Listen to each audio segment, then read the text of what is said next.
il y a une technique rhétorique que je vois souvent utilisée dans les médias, et que les gens en face ont tendance à laisser passer.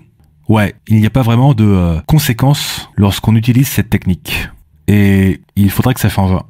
Cette technique, c'est ce qu'on pourrait appeler l'enfumage par la poésie. Et récemment, j'en ai vu un exemple flagrant que je vais utiliser ici pour illustrer. Donc récemment, il y a eu un bateau de migrants à Lampedusa et quelques jours plus tard, un discours du pape François à Marseille appelant à une certaine solidarité avec les migrants. Ouais, le pape qui nous fait un discours du style Jésus soft, l'horreur, presque la charité chrétienne. Et suite à cela, tous les éditorialistes de type CNews ont pété un câble.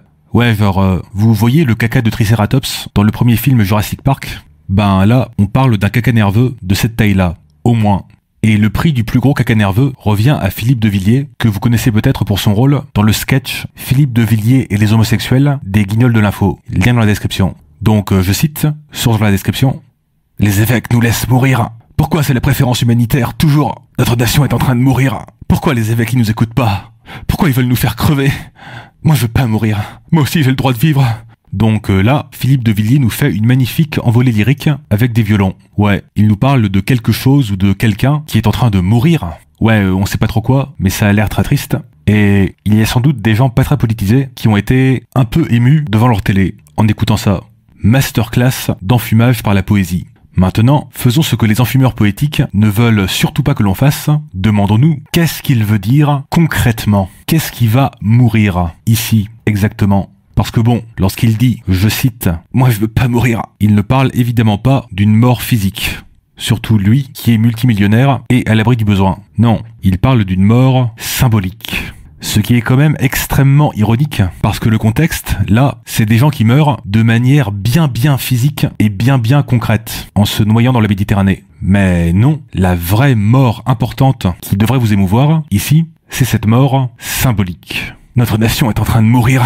Ok, et qu'est-ce qu'il entend par nation, ici? Sans doute pas l'État français au sens concret du terme, avec ses structures de pouvoir, ses administrations. Non, il parle de la fameuse France éternelle du roman national. Oui, parce que, pour rappel, Philippe de Villiers, c'est le type derrière le Puy du Fou. C'est un peu le boss final du roman national. Si vous voulez en savoir plus, je vous renvoie à son portrait par Usul et Host sur Blast, lien dans la description. Et là, on arrive au visage très laid qui se cache derrière le maquillage poétique. De quelle manière ces migrants vont-ils tuer cette France éternelle? Oui, parce que lorsqu'on demande des exemples concrets, les Napoléon Justice Warriors ont tendance à être très évasifs et à changer de sujet.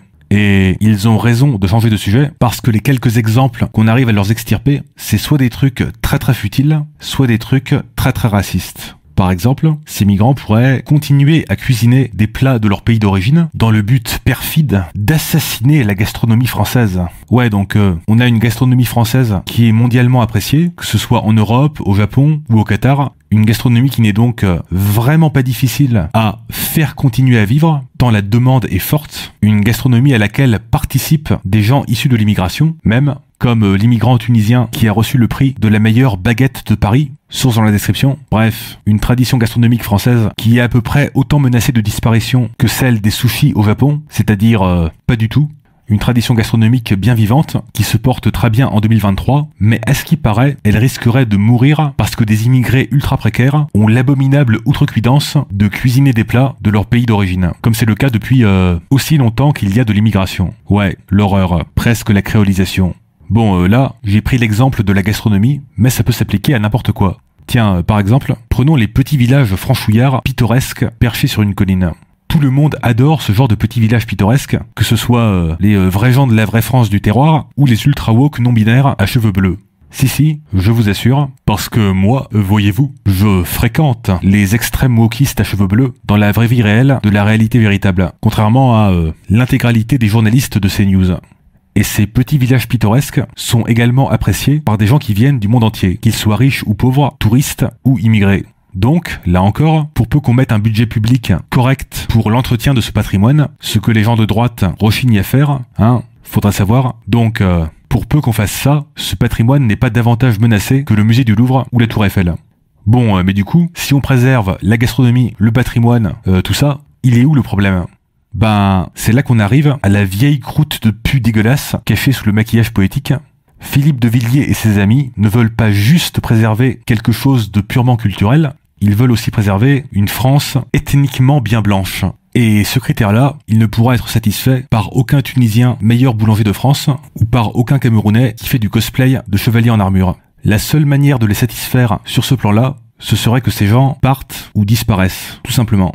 Bref, si on reformule sans maquillage poétique, ça donne, en gros, il faut laisser des gens se noyer dans la Méditerranée, parce que sinon, ils vont cuisiner des plats pas de chez nous, en France. Oui, on se moque du concept de blanchité alimentaire, mais c'est exactement ça que ça désigne, exactement ce genre de chouinerie. Et, bien pire encore, ils vont rendre la France un peu moins blanche, par le simple fait d'exister, quoi qu'ils fassent, disent ou pensent. Alors, pré-shot des commentaires, mais tu dis n'importe quoi, c'est pas ça qu'il a voulu dire.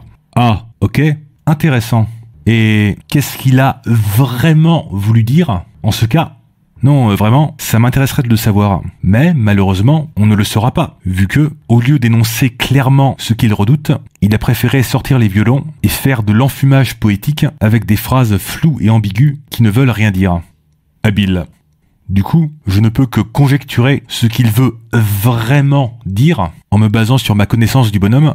Mais quand bien même je me serais planté dans mes conjectures, il y a une chose dont je suis à peu près sûr, si on le forçait à clarifier ce qu'il veut dire concrètement par « notre nation est en train de mourir », ben, ce serait une liste de trucs tellement puants qu'il n'y aurait même pas besoin de les critiquer, vu qu'il suffirait à se critiquer eux-mêmes. Et ça, Philippe de Villiers le sait. D'où le fait qu'il préfère opter pour de l'enfumage poétique, plutôt que de montrer son vrai visage derrière le masque.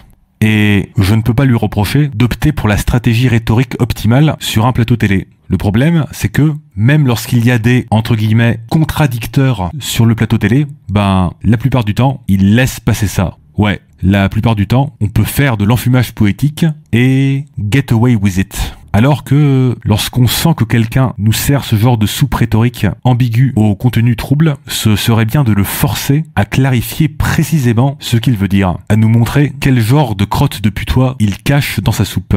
Et si vous êtes un simple téléspectateur, ben méfiez-vous bien davantage de l'enfumage poétique. Dès que c'est flou et pas très clair, c'est probablement qu'il y a des trucs pas nets dans la soupe qu'on veut vous faire avaler. Alors, que pensez-vous de tout ça ? N'hésitez pas à faire vivre la tradition du YouTube éternel en le disant en commentaire.